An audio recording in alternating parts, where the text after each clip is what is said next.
even though things are moving and there is a vibe shift, and I feel very strongly that there is a vibe shift, and that's why I wrote the book, but I think it's going to be a painful one because we have created entire institutions, entire networks of people, entire industries that are devoted to the enforcement and the oversight of DEI style policies. So dismantling all of that is going to be pretty painful. And the fight back is going to be pretty fierce. Welcome to This Isn't Working, the podcast for employers and employees who think it's time to talk about the failings of workplace culture and how we can do better. I'm your host, Tanya de Grunwald, an HR commentator who's watching, listening, and hopefully asking the right questions. Okay, let's get this working. Okay, hi everybody. So today we're looking at the question, have employers missed the vibe shift? And to help us answer that question, I'm joined by the journalist and author Brendan O'Neill, whose new book, Vibe Shift, is out now. Thank you so much for joining us, Brendan. Pleasure to be here, Tanya. Did you ever think you'd end up on an HR podcast? No, I didn't. I'm sure I've got in trouble with HR a few times over the years. That's about my extent of engagement with HR. But I'm very happy to be on an HR podcast. It sounds delightful. Okay, well, good. Well, you know, I think workplaces are actually quite an interesting space at the moment, and they're making people think a bit more broadly about the world around them. So I think we'll have a good conversation. And I wonder whether the fact that, you know, we've even got things to say to each other is an example possibly of the vibe shift in action already. So I think, I mean, the release of your book, I think, is actually great timing, because I think a lot of people are feeling quite unsettled at the moment. I think there's an awful lot of social, political and cultural change going on. And I think it's quite confusing and disorientating, particularly, I think, for sort of centrist people who find themselves / ourselves kind of questioning the beliefs, people, political parties that we used to feel aligned with. And I think maybe also feeling the prospect of sort of feeling out of sync maybe with friends and family and colleagues. To be honest, I'd probably put myself in that group as well. So, you know, that sort of horrible feeling that people that you used to know and used to get on with, suddenly you're not quite paying attention in the same way, or you're reaching maybe different conclusions about what's going on out there. So I should say shout out to the 5 friends that have stuck with me since I started this podcast. So I guess for the purpose of this episode of This Isn't Working, what I'm really interested in talking to you about is exploring how all of this change is showing up in workplaces particularly, and particularly things like how different industries and different employers are reacting to it. Because like you, I watch this stuff quite closely, and I don't think the response is uniform. In fact, I actually think it's fascinating to see where the change is happening and also where it isn't happening. I think that reveals quite a lot about the nature of the change itself, in a way. So before we talk about workplaces specifically, what would you say you mean by the vibe shift more generally? What's going on here? Yeah, you'd think I would have a pat answer to that question, given I've written a book called Vibe Shift, but I still haven't got it down just right in terms of how I would describe the vibe shift. But before I do, I just want to say I really agree with you about the difficulty of having conversations these days. Everything can feel a bit tetchy, a bit difficult. With friends and family, never mind with work colleagues, everything has become quite tense, hasn't it? It's hard to have a kind of honest two-way discussion in which you're both taking each other at good faith. You know, those things have become rarer and more difficult. And I do think one of the problems we face in the world and also in the world of work these days is people often hold back. They don't know if they should say the thing they want to say or if they should express the thought that they hold because they feel fearful that it might offend someone or it might cause a problem. You know, I have this experience with my nephews and nieces quite a lot. They're all in, you know, their teen years, and I will say something to them that I think is a perfectly reasonable point of view. And they're like, oh my God, I can't believe you said that. Of course, we make amends. It's all fine, but it often feels like we're walking on eggshells. I think that goes for everyone. People from both sides of the political spectrum feel that it's increasingly difficult to have an honest discussion. So discussions like this about how to have discussions, I think, are really, really important. So in relation to the vibe shift itself, I think it just feels like things are changing. It feels like certain ideas and policies that were once seen as unquestionable are being questioned. Certain policies in the workplace are certainly being questioned, and certain policies are being rolled back in relation to work and rethought and changed in response to people's discomfort with them. I think in the political realm, people are pushing back more and more against policies and ideas that might feel virtuous and good to a certain section of society, but which feel problematic and burdensome to another section of society. So I do think things are shifting in a very interesting way in terms of ordinary people, it feels to me, are calling into question some of the orthodoxies of our time, some of the big ideas of our time, which they feel don't work for them. And I think that's always fruitful. If we can have a discussion about which ideas are good, which ideas might not be good, then I think that's probably the best way to get to a more reasonable form of social organization. Mm-hmm. And so what are the main kind of issues that you look at? What are the main things? Because I think some of them come up more than others in the workplace. Yeah, so I look at different aspects, and I guess there are three main topics that I guess a lot of people would consider to be quite controversial or quite difficult topics.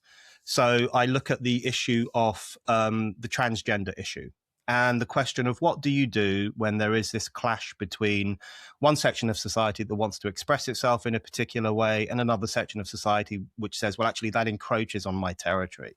That encroaches on my area. So how do we manage that? How do we talk about that without pointing fingers at each other and saying, you're transphobic or you're this or you're that? So the first section is really looking at that, the vibe shift that's taking place on that issue, where we have lots of women, including in the workplace, particularly in the workplace, in fact, who are pushing back against certain policies that they feel have encroached on their right to a single sex space or to workplace privacy and workplace dignity. So the first chapter is really looking at that question. The second one is looking at the question of the climate change, which is a very difficult thing to talk about. My experience is that whenever I've raised questions about the climate change issue, you're quite swiftly shot down as a denier, as a crazy man. I'm not a climate change denier, but I'm very interested in looking at the truth of climate change. Are billions of people really going to die? Do we really have to stop using carbon by 2035? Are these scientifically accurate descriptions of the period in which we're living? And that pertains to the workplace as well, because there are numerous environmental policies and entire bodies, in fact, in some organizations, which are devoted to promoting environmental ideas, social corporate responsibility, all those things. So I think people should have the right to ask questions about even an issue like that. And then the third section is about borders and sovereignty and the immigration question. Again, another huge controversial topic that people have very strong views about, and a very divisive topic. Some people define themselves through being pro-immigration. They define themselves through saying, refugees welcome here, and that's their kind of political personality, and that's absolutely fine. People should be able to have whichever political personality they want. But growing numbers of people are saying our borders feel broken. The immigration system feels broken. It's not that they have a problem with foreigners at all. It's that they think things just seem like they're not working. They're not working in the way that they should. So there's been a really interesting and sometimes very colorful discussion around that question too. So basically, those are the three big topics I look at. And the argument I make in relation to each of them is that it feels like the vibe is shifting. And it feels like all the things you couldn't say 5 years ago, there's now a bit more space for saying them. Interesting. It's funny that the climate stuff doesn't really come up so much, certainly on LinkedIn, as being quite so kind of inflammatory as the other two. But you're right, it's definitely lurking in the background there. I don't like to make too many assumptions about the political leanings of people that listen to this podcast. I think there's plenty of other podcasts that people go to for that. But there will be some, I guess, people are generally kind of centre left, centre right who listen to this. Also, everybody's welcome. But for anybody who's a bit more kind of left leaning, I'm wondering if they might listen to some of the stuff that you're saying. If they don't share your worldview, is it possible they might characterize the changing kind of mood and the changing landscape in a slightly different way? So I hear people talking about the rise of fascism and extremism, patriarchy, racism, something called hate, which is quite a generic sort of term, and sort of anti-immigration sentiment that they're against. So those would be their fears, that those are things that are rising. So they're looking at this in a slightly different lens to you. What would you say to those people, and why is their characterization of what's going on wrong and yours is presumably right? Mine's definitely right. I think, I guess the deep philosophical response would be to even ask whether these are left-wing positions at all. I know you can go down lots of rabbit holes when you have this discussion. What's a left-winger? What's a real left-winger? And I don't think anyone really wants to revisit those very 20th century discussions. But, I often say to left-wing friends of mine, I come from the left. I used to be on the left. I don't really know where I fit in politics now. I think many of us don't know where we fit. We all feel a bit politically homeless, a bit politically lost. But I say to friends of mine on the left, I often say, what's left-wing about telling women in the workplace that they have to have men inside their changing rooms? Because my understanding of what it meant to be on the left, certainly 30, 40, 50 years ago, is that you supported women's struggle for dignity at work. And part of that struggle for dignity at work during the whole second wave of feminism in particular was that women needed, especially women who have to change clothes or wash at work, which tend to be women with more working class professions, nurses and women who work in factories or whatever it might be. They often need a space in which they have to change and clean, get clean. The argument was that they deserved their own space, their own privacy, where they could do that freely, associate with other women and not with men. So I often say to left-wing friends of mine, aren't you upending some of the great gains of the second wave feminism by insisting that these spaces now need to be thrown open to another group of people? Even in relation to something like climate change, I often say to left-wing friends of mine, what's left-wing about calling for the closure of coal power stations? It used to be Thatcher who did that. It used to be, the right in the 1980s, the Thatcherites who'd say, close down all these coal stations. They're not productive. It doesn't matter if people lose their jobs. And the left was against that. The left said, these working class communities, these mining communities deserve honest work, good pay and jobs. Now you have left wingers who are on the streets saying, leave the coal in the ground, or don't build nuclear power stations, or don't dig for oil in the North Sea. And the consequence of those kinds of demands and those kinds of policies is that lots and lots of working class jobs will be lost. Lots of working class jobs will be outsourced overseas. And instead, our coal will come from Colombia, where we get a lot of our coal, or maybe from New Zealand, or maybe from other parts of Europe. So people are still doing those jobs, just not working class people in the United Kingdom. So I would put a big question mark over whether these policies are really left-wing in the traditional sense, or whether they are more, I guess we might say, kind of progressive, middle-class progressive politics, I think is probably a better way of describing it. And I don't mean that in a pejorative sense. I think it's just a more accurate way of describing some of these positions.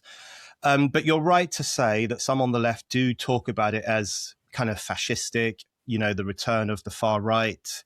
They see some of this pushback as being quite intolerant and they use that kind of language. And I think that's a good example of what you were talking about at the beginning, which is the difficulty of having these discussions.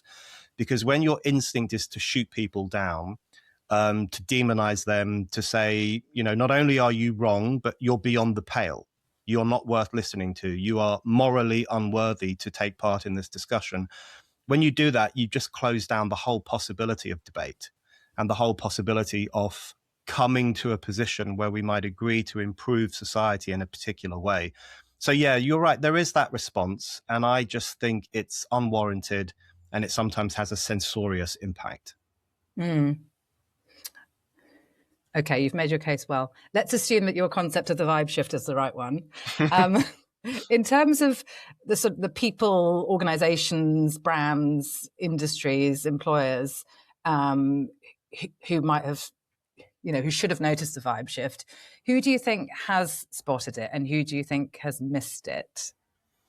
Oh, that's a good question. I find the Stonewall issue very interesting in relation to the vibe shift at work, because there was a period of time when pretty much all workplaces were falling over themselves to be associated with Stonewall, particularly Stonewall being traditionally a gay rights organization, more recently has become a trans rights organization, or kind of mixes the two together.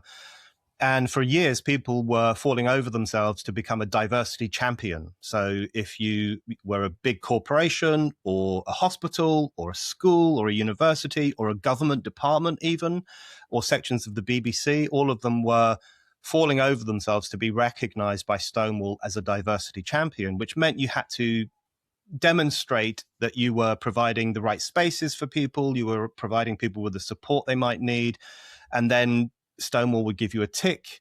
There was financial transactions. Obviously, you had to pay for some of this validation and recognition, and then you would be celebrated as a diversity champion. And lots of workplaces wanted that. They wanted that validation. And a lot of workplaces more recently have now rejected that. And a lot of them have cut their ties with Stonewall. A lot of them are asking questions about whether it was a good initiative. So, for example, one thing that Stonewall advised some workplaces to do is to use gender-neutral language. So they advised medical NHS departments to avoid using words like mother or breastfeeding and to opt for more gender-neutral versions of those words. They also advised workplaces that you had to allow trans-identifying biological males to use female bathrooms and changing rooms. And certain workplaces said, I'm not sure about this because the women who work here are not comfortable with that. So that's a good example, I think, of workplaces that have recognized that things were not quite as clear-cut as they thought. And just because the word diversity and the word champion are both nice words, it didn't necessarily mean that your workplace was becoming a more pleasant or agreeable environment. And sometimes the opposite actually happens. So that's a good example of workplaces shaking this stuff off. The other thing I always think about in relation to workplaces is the aftermath of the BLM riots, the Black Lives Matter riots in America in 2020, which had an extraordinary impact on corporations in particular, especially in the US, where a lot of them brought in diversity training. They would bring in authors who'd written books about whiteness and the problem of whiteness to come in and talk to employees and encourage white employees to check their privilege or to become more racially aware. And this went on for some time. And I had a number of discussions, including with Robin DiAngelo, who wrote one of the best known books about whiteness around that time. She's an American author. Her book was called White Fragility. And I had a discussion with her and lots of other people just saying, look, I have a bit of a problem with this because I'm an anti-racist. I think people at work should be judged according to their talents and nothing else, certainly not their skin color. And I was worried that those kinds of policies were bringing racialism into the workplace and encouraging workers to conceive of themselves as racial and to conceive of their relationship to people from another race as somehow tense and problematic and requiring constant intervention. So I was uncomfortable with policies like that. And I think that's another example of workplaces that have started to shake that off. There are quite a few examples in the US, like huge companies like Coca-Cola and others who got called out for importing some pretty problematic racial policies after BLM. And I think they've started to shake some of those off too. So in workplaces, I think the vibe shift is very real. And I think a lot of bosses and workers are now saying, did we go too far in that direction? Mm. Yeah, I mean, I've been looking into some of that on this podcast series, actually, looking at why they made those decisions. And I think with things like Stonewall, I think it was one of those things that looked like a solution. It was a sort of cheap and cheerful, easy way to buy some solutions off the shelf. Stonewall at the time had this brilliant reputation, which they earned, fair and square. Mm-hmm. And I think the organizations didn't realize early enough that there was actually a big change of direction from Stonewall. And like, similarly with, anti-racism, well, nobody wants to be racist. So anti-racism sounds like the right thing to do. I think DEI is part of HR. It's actually hasn't been a huge part of HR. And all this stuff was sort of, it was kind of a small part of a bigger thing. And I think they didn't realize how important it was to get it right. And I think some of them just thought it was kind of fluff.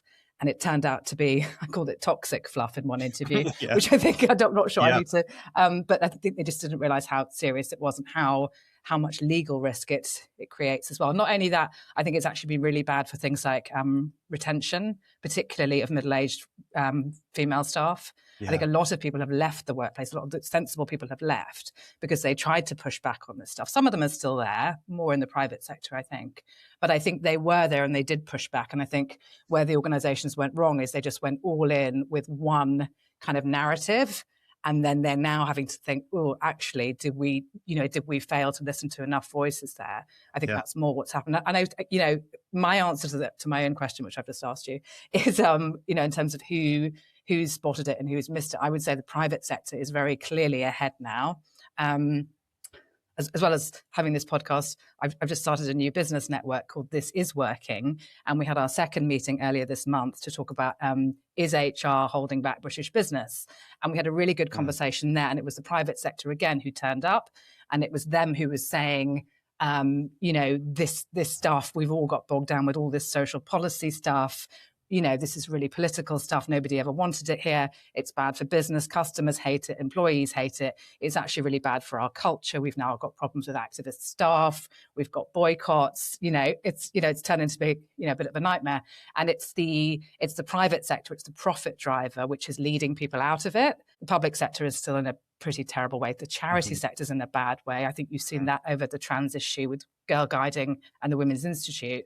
And now the rest of the charities, well, lots of people on LinkedIn anyway, saying, solidarity with trans girls and trans women. And you're thinking, you wouldn't be seeing that from private sector employers anymore. And you are still seeing that from the charity sector. The universities are in a bad way.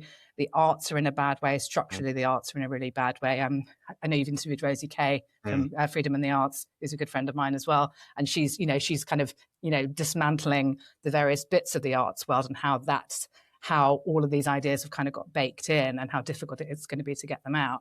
I would also say that there's an ongoing ripple effect from Donald Trump's executive orders in 2025, which particularly hit the international law firms and financial services, including in the UK. And then last week, I don't know if you saw this, but Goldman Sachs said that they plan to remove race, gender identity, ethnicity, and sexual orientation from their board level hiring requirements. And their head of DEI has left. I think she's actually moved to Morgan Stanley, but not in a DEI role. And that was in the US, but that's likely to have a UK impact too. Like you, I follow the trans stuff quite closely, and I can report that Trans Awareness Week in November and LGBT History Month in February both died a death. I didn't see any corporations at all engaging with that.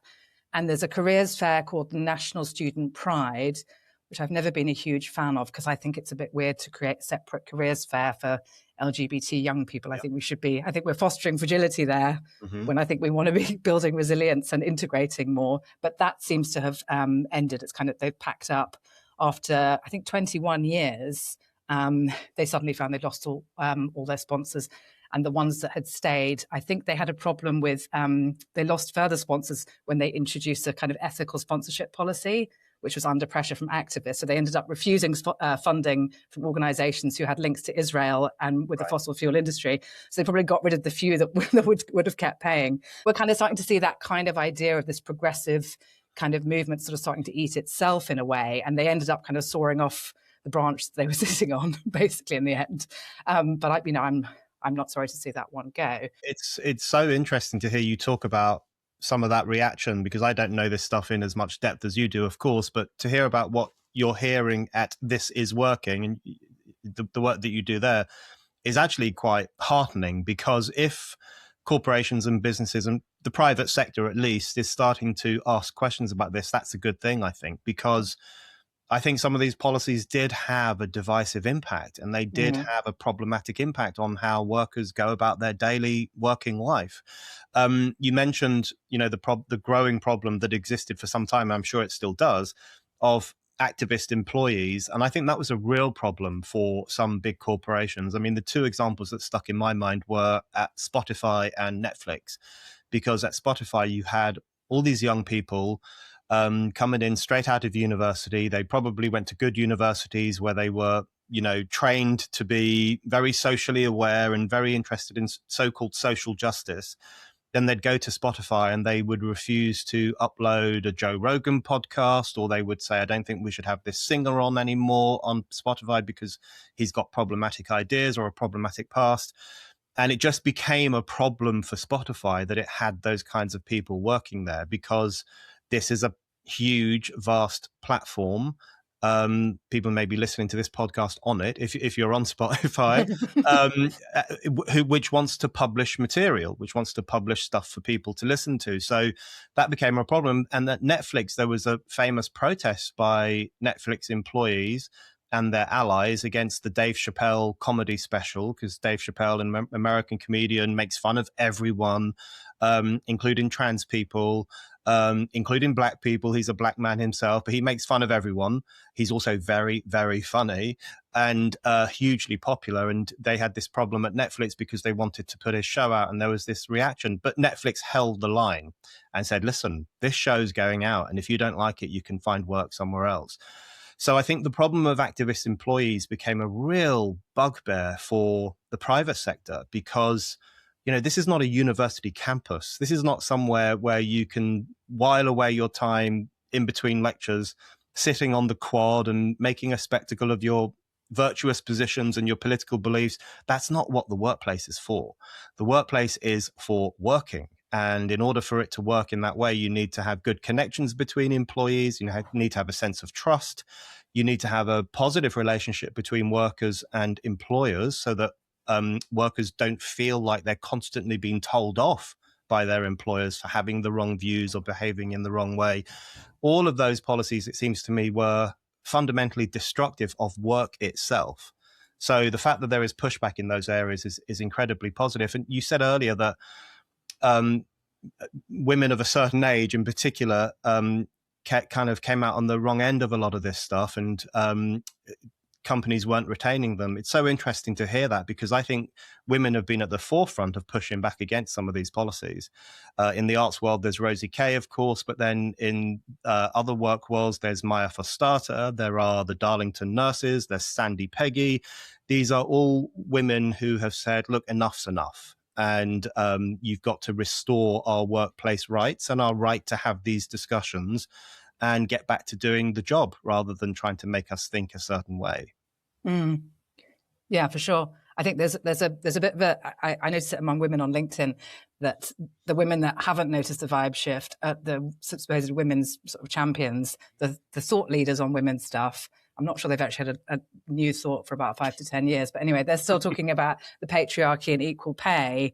And those of us who are actually paying attention are talking about the trans stuff and Afghanistan. And, you know, so it's like, which women's stuff do you mean? And International Women's Day is coming up.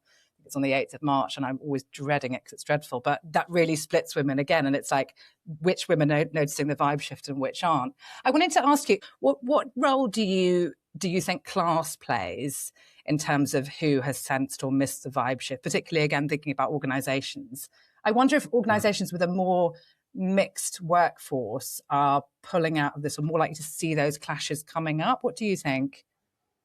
You know, it's interesting you say that, because I was thinking about this the other day. The first job I ever had was as a kitchen salesman, if you can believe it. I was 19 years old. I was between school and university, and I had a year where I was working and traveling and trying to have an interesting life. And I worked as a kitchen salesman, and it was so interesting because it was such a brilliantly, neatly divided workplace. So there was the warehouse where all the kitchen stuff was stocked, and everyone who worked in the warehouse was a working class man, kind of traditional old duffers or young working class blokes. And they did their thing. And then the showroom tended to be people who'd come up through the corporate world or maybe gone to university. So it was so interestingly divided.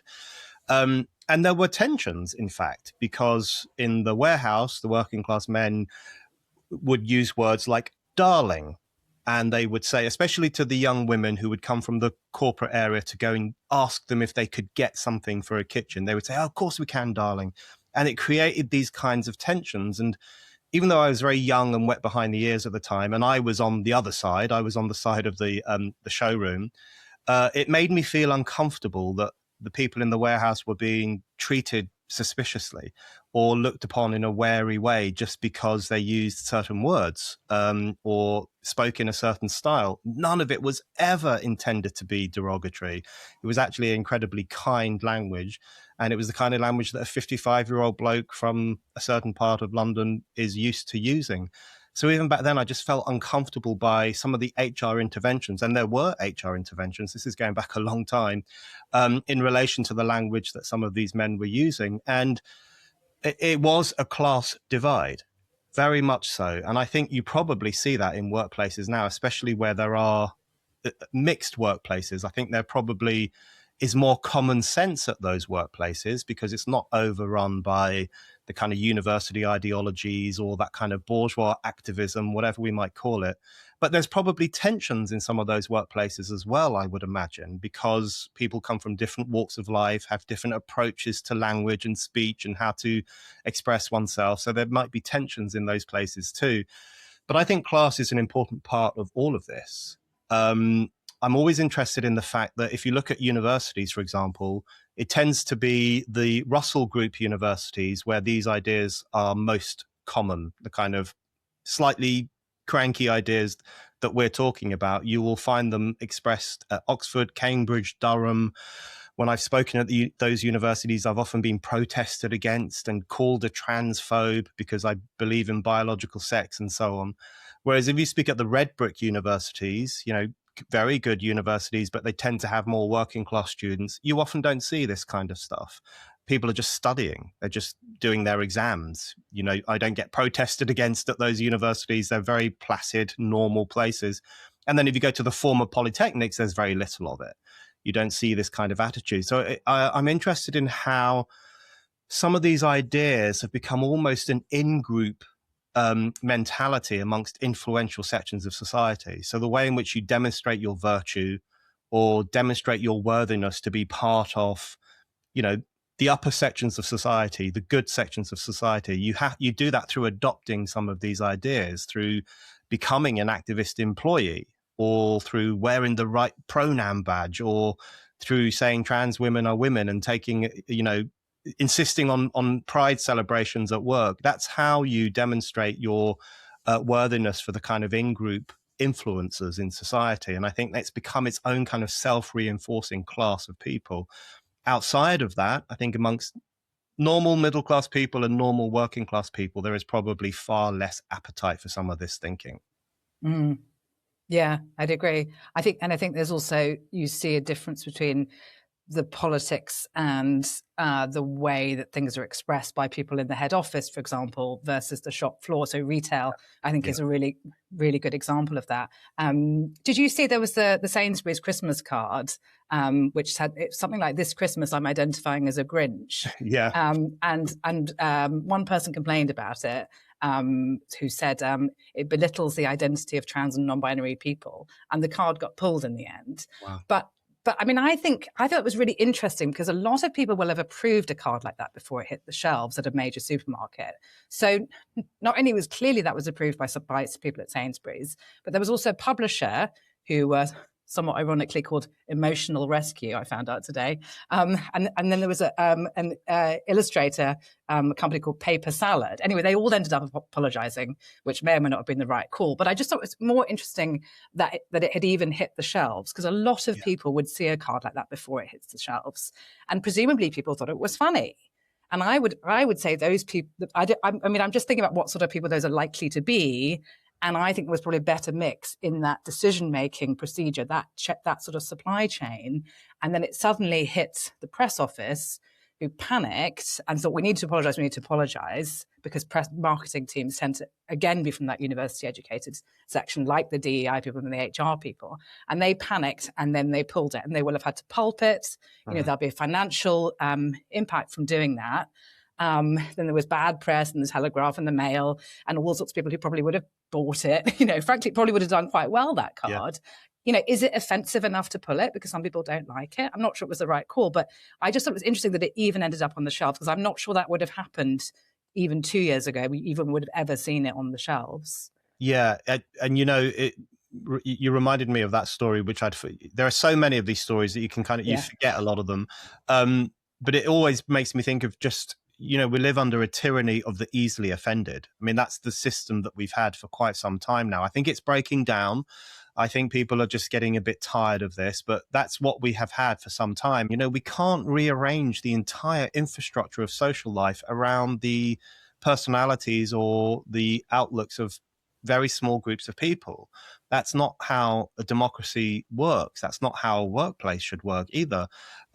So there was this system for some time where when even very small numbers of people took offense, or even just one person took offense, it was enough to shut something down. Part of living in a big, crazy, pluralistic society is that you will sometimes feel offended. And feeling offended is an infinitesimally small price to pay for living in a free society. I feel offended every day. I see an advert I don't like, or I hear someone playing their music out loud on the tube. It's fine to feel offended. Knock yourself out. But what you don't have the right to do is to change society itself so that you never feel offended. You don't have the right to glide through life without ever feeling offended by something. That's not a right you can have, and it's not a right you should have. So I think that card, identify as a Grinch, the right thing to do, and I hope we get to this point at some point, the right thing to do is just to say, well, I'm sorry you're offended, but tough luck. And we're going to keep selling it and people will buy it. We talked about the trans issue quite a lot. I've noticed an awful lot about Nigel Farage recently, and also about Suella Braverman, and about flags and reform more broadly. But when Suella Braverman announced recently that Reform wants to scrap the Equality Act, which I think was probably deliberately inflammatory. The word scrapped, scrap the Equality Act is pretty punchy. And I think a lot of people who work in HR particularly had a kind of allergic reaction to that, because it sounded to them like we want to scrap equality. Yeah. We want to scrap anti-discrimination law. And so that again became very political very quickly, just as we saw with the flags, particularly over the summer.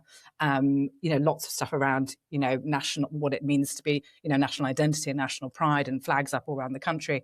And so it feels like some people within HR and certainly DEI, but even sort of more broadly, just the things that I see on LinkedIn, people like to dive in and give their own politics, assuming everyone agrees with them. And I'm not quite sure who they think is voting for these parties, because it's quite a large number of people. And particularly when these are people, and you can see on LinkedIn what company they work for. And I'm thinking, there's a lot of people in that organization that you are in the head office of who will like those parties and like those people. And I don't know quite who you think you are, sort of telling everybody what you think the right thing to think is and why you think anyone should listen to you. Do you think a lot of people are still stuck in that? Like, who do they think these parties are popular with? Awful people who they don't know? I couldn't agree more with what you've just said. I am bamboozled sometimes by people's willingness to admit that they are cut off from the rest of society, because that's fundamentally what they're doing. It reminds me of when we voted for Brexit in June 2016. There was all these tweets and Facebook posts, and a lot of them kind of went viral, saying, I don't understand this. Everyone I know voted to remain. How has this happened? And I just you'd want to grab them by the scruff of the neck and say, the problem is you're not talking to enough people. You're not talking to people outside of your circle, people who live in a different moral universe to your moral universe. You think that people often exist within a bubble, within their own framework, within their own set. And they don't think about people outside of that. And if they do, they only think that there's a problem with them. There's something wrong with them. Who in their right mind would climb up a lamppost and put up a British flag, for example? That's how they think of it. Whereas when I saw people doing that last summer, some people put up Union flags in the part of London where I live, and I just found it incredibly heartening, if I'm going to be honest. And I don't come from a naturally flag-waving background. I come from an Irish family. My parents were not very fond of the British flag, and we were not really allowed to wear it or wave it. But now, when I see it now, I just think this is an attempt by ordinary people just to claim a stake in their nation, just to say, look, we're proud to be British.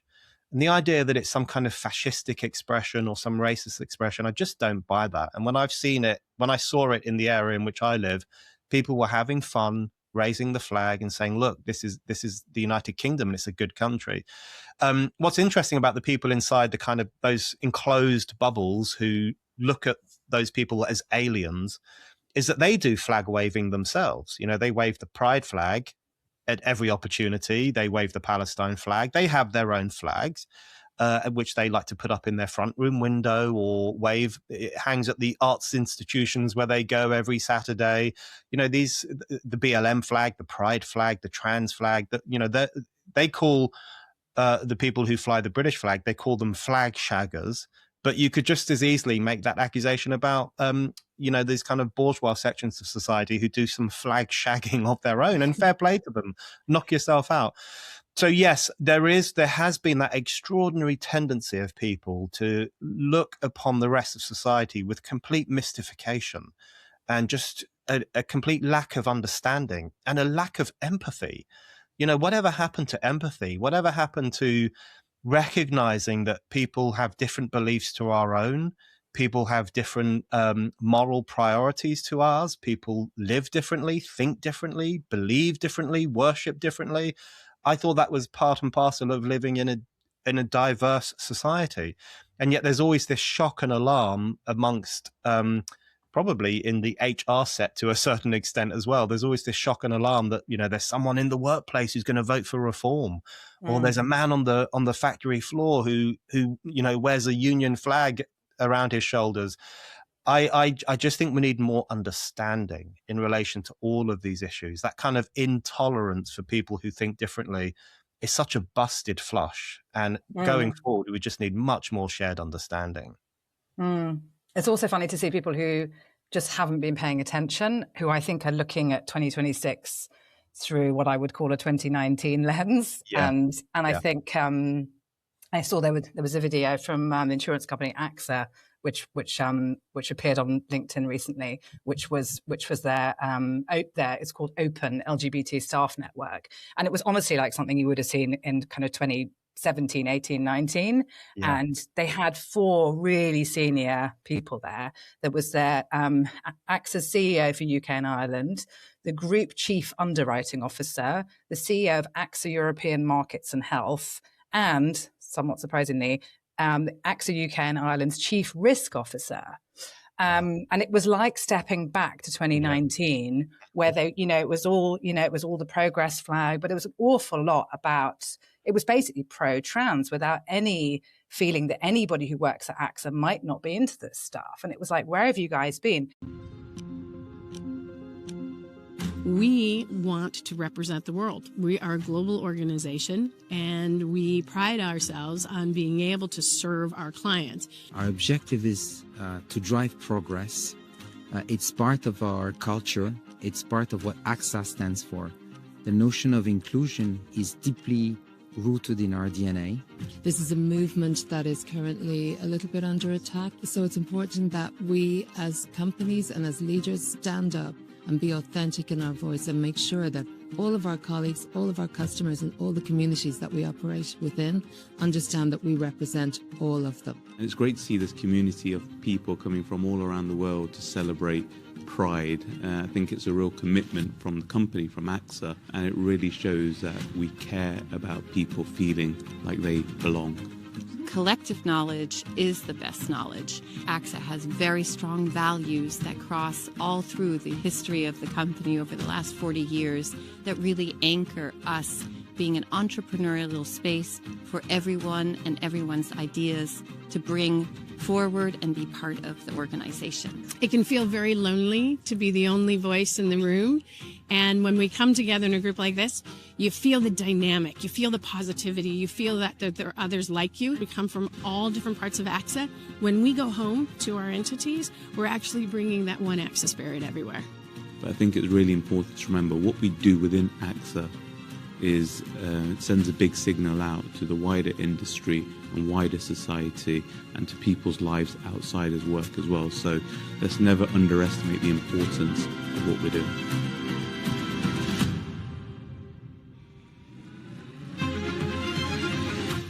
Anyway, I looked it up, and there are French companies. They're headquartered in Paris, which I think might not be a coincidence. I've noticed that Allianz as well, which is headquartered in Munich, is still also on the kind of trans bus. And I wondered if we're seeing some of the organizations that are based in continental Europe are not at the same place as we are in the UK. There's quite often a reason. Now, when you see an outlier like that, there's a reason why they've missed it. And, quite often there might be a chief exec who's kind of brought into some of these issues, or there's too many senior champions who are all in with all this stuff. There's usually a particular reason, or it's a particular industry that is kind of doubling down, like someone like publishing, I would say. That's a really interesting observation about continental Europe, because one of the things that makes me proud to be a Brit is the fact that we have become turf island. I mean, that's how we're referred to. And I know it's meant as an insult. It's often used by kind of American progressives to kind of write Britain off. But I think it's great that in the UK, women primarily, but with lots of their male friends and allies, have pushed back against some of these ideas in the workplace in particular, but in society as well. And through that, they've established that believing in biological sex is a protected belief. You can't be sacked from your job for holding this belief. That's an incredibly important thing to establish. We've also, of course, had the Supreme Court ruling, which says for the purposes of equality law, sex means sex. A man is a man and a woman is a woman. That's a very important clarification too. And all those things were won by working women or campaigning women who just said, we don't like this, so we're going to use our moral muscle and our campaigning muscle to try and change it. So if that hasn't yet reached Europe, we need to do something about that. I think we need to start spreading the message a bit more widely in continental Europe, because there are lots of women on the continent as well who really want to have these discussions. Talking of people also that are quite proud to have missed the vibe shift, I noticed June Sarpong, who you may know as the former Channel 4 TV presenter, now sort of self-styled corporate diversity champion and consultant. I think she was actually the director of creative diversity at the BBC from kind of 2019 to 22. She's been on the board of the British Fashion Council, and she's now on the board of trustees at the Tate. And she's one of these thought leaders who I'm not sure how much thinking she's actually doing. I think, there are a lot of these people whose brains, I think, may have turned to sourdough during the COVID lockdown, but they still think that they're leading on anything. Anyway, she piped up, hadn't really heard very much from her actually for quite a while. She piped up this week. She suddenly publishes something called Is DEI Really Dead? So I was like, well, you're already 2 years late to this conversation. But anyway, so she pipes up saying, I'm just going to read out because I think it was so jaw-dropping to me. So she says, for the past year, we've heard a lot about the opponents of DEI and from some fairly powerful individuals. We can probably imagine who she's talking about. I think it's more than the past year. But anyway, she's decided she wants to share her thoughts with us. As a student of history and as someone who's been a visible leader in the diversity, equity and inclusion space, I didn't want to react too quickly to the backlash. There's no danger of that. I wanted to wait to observe and to see whether what we are witnessing was simply noise or something more structural.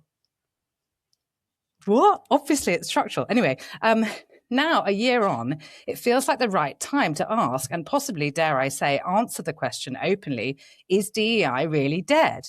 Honestly, I was absolutely astonished. I mean, loads of us have been talking about this stuff on LinkedIn quite openly for at least 2 years. And for her to suddenly pipe up. Anyway, it goes on and on. She does sort of acknowledge that some change is needed. But then she says, but perhaps we've been framing this incorrectly. DEI itself was never the core issue. Culture is, full stop. Culture trumps everything in capital letters. Right, this doesn't make any sense to me. Tell me if you understand what this means. If your company culture is strong, rooted in fairness, psychological safety, accountability, and genuine belonging, then many of the intended outcomes of DEI follow naturally. People feel valued, innovation increases, talent stays, and risk reduces. There's a lot of problems in that for me. Anyway, if your culture is weak or performative, no acronym will save you.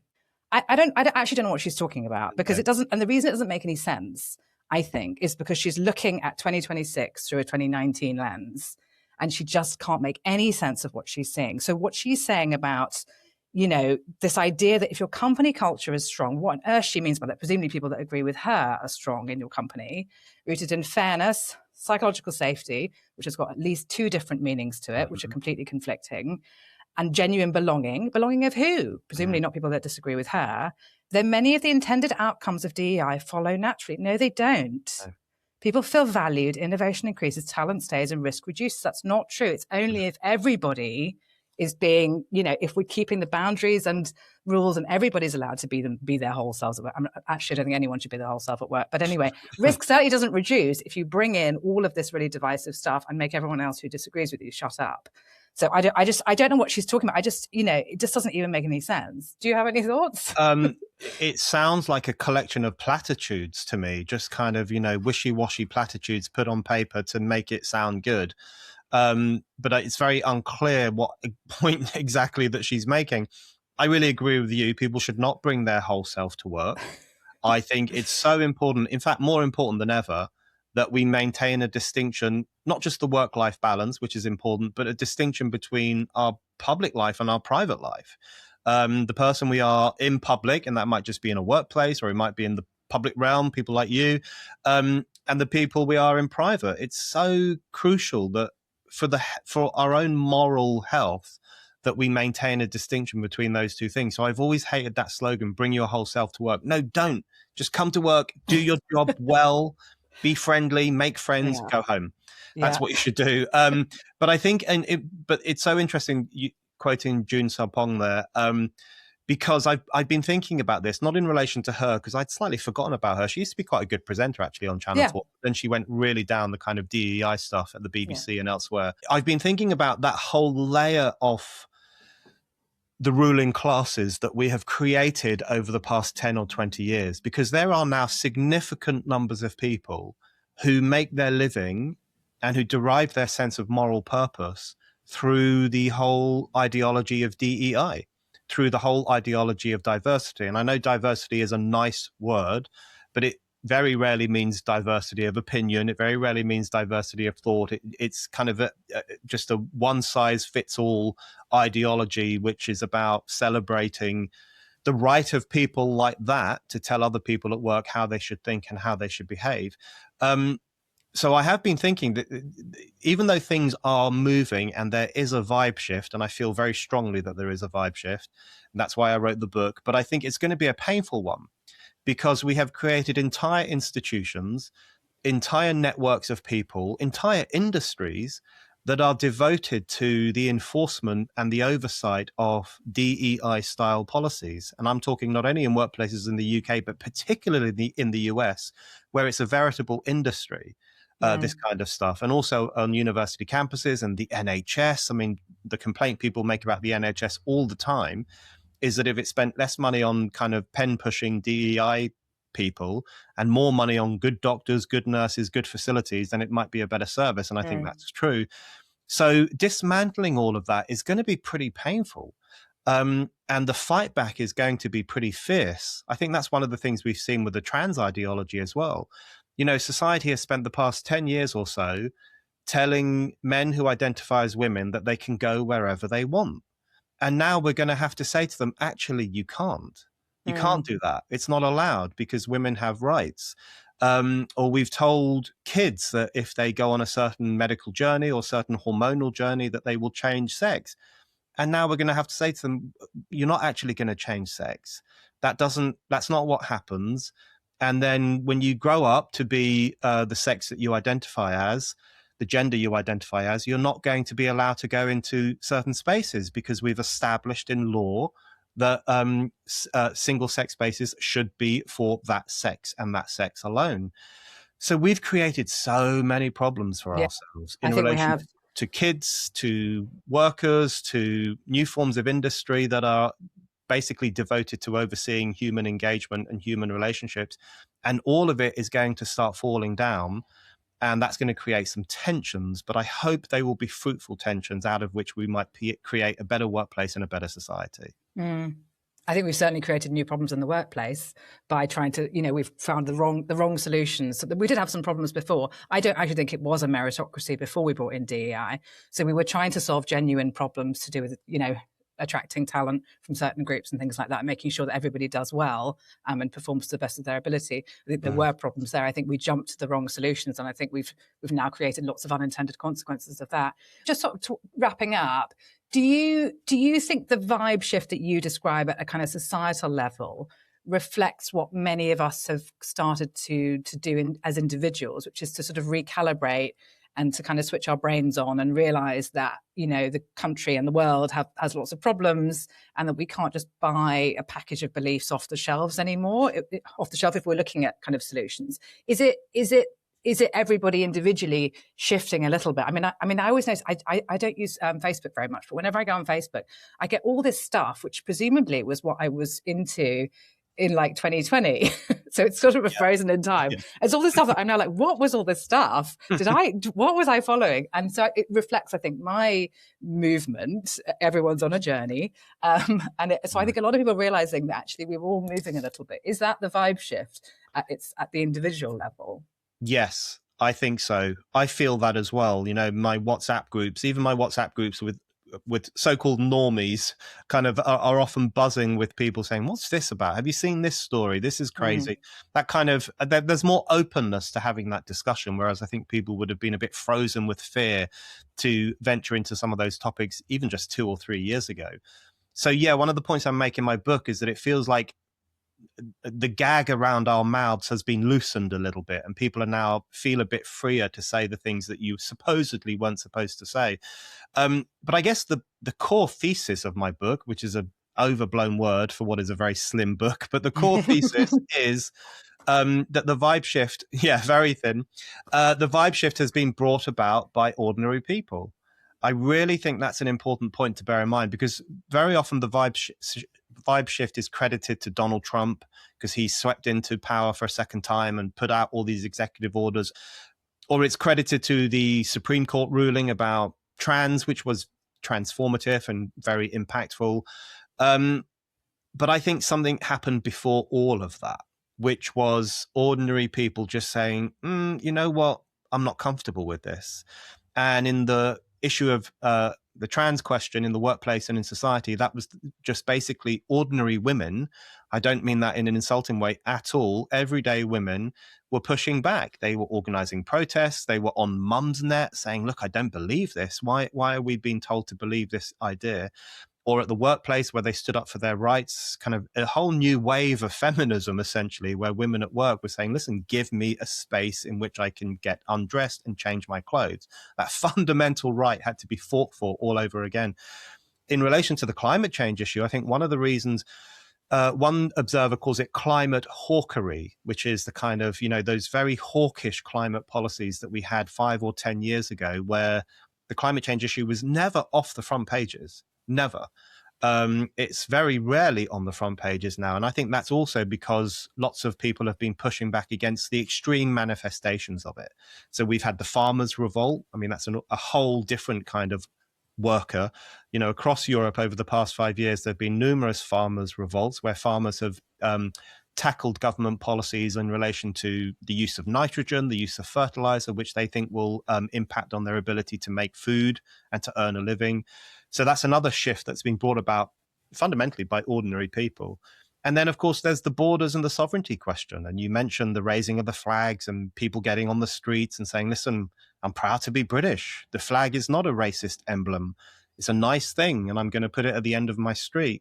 And they're voting for different parties, populist parties. They're flirting with new ideas. Ordinary people are pushing at the envelope and saying, listen, let's have a different kind of discussion. So I do think the vibe shift fundamentally speaks to the ability of all of us in everyday life to change things and to use our voices and to use whatever influence we have just to start opening the door of disagreement, opening the door of debate and making our voices heard. And I do think fundamentally that's the thing that brought about the vibe shift. And finally, what would your predictions be for the next 12 months or so? Have you got any advice for anyone listening who's responsible for managing teams and creating productive and peaceful workplaces? You presumably think it's going to be quite a bumpy ride the next year or 2 or 3 or 5 or 10.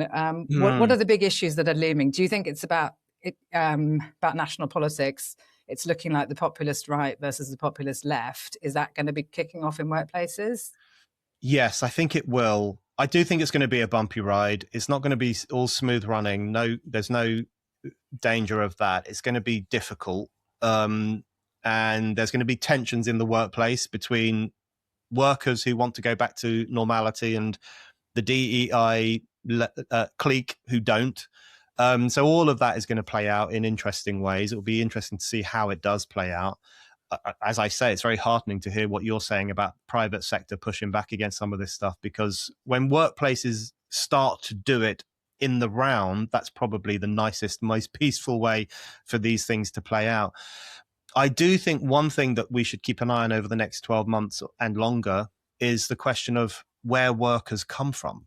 So one issue that we've had in the UK is that we have become slightly over-reliant on workers from overseas. They're seen as a cheaper alternative. They're seen by some people as being more reliable than British workers, which is not an idea I subscribe to. There's currently a huge discussion about whether we should focus more resources on training young Brits to work in the NHS as nurses and doctors, rather than brain draining from other countries and leaving them destitute because we're bringing all their nurses and doctors into Britain. That's going to be a really big discussion. And that's where national politics and the stuff that's happening at the level of Westminster and the whole question of who the next government will be, that's where all of that will impact on the workplace. And we will see a coming together of those two platforms, because the question of what happens with our borders, what happens with the idea of sovereignty, what happens with the idea of nationhood itself, will impact not only on immigration policy, but also on workplace policy. So I think that's one thing really worth keeping an eye on. Yeah. All right, brilliant predictions. Very, very useful. Was there anything else you wanted to add? I just wanted to say one thing, which is I think you're one of the best interviewers on YouTube. So I've been extremely intimidated about interviewing you, so I hope I didn't make a complete meal of it. Oh, well, thank you so much. This has been a brilliant interview, so I'm flattered that you think that. Oh, good. Well, I'm chuffed to bits. Let's end there before I make a mess of it. Thank you so much for your time. Unless there's anything else you wanted to add. No, that's fine. Brilliant discussion. Thank you so much for having me on, Tanya. Great. Thank you so much for your time.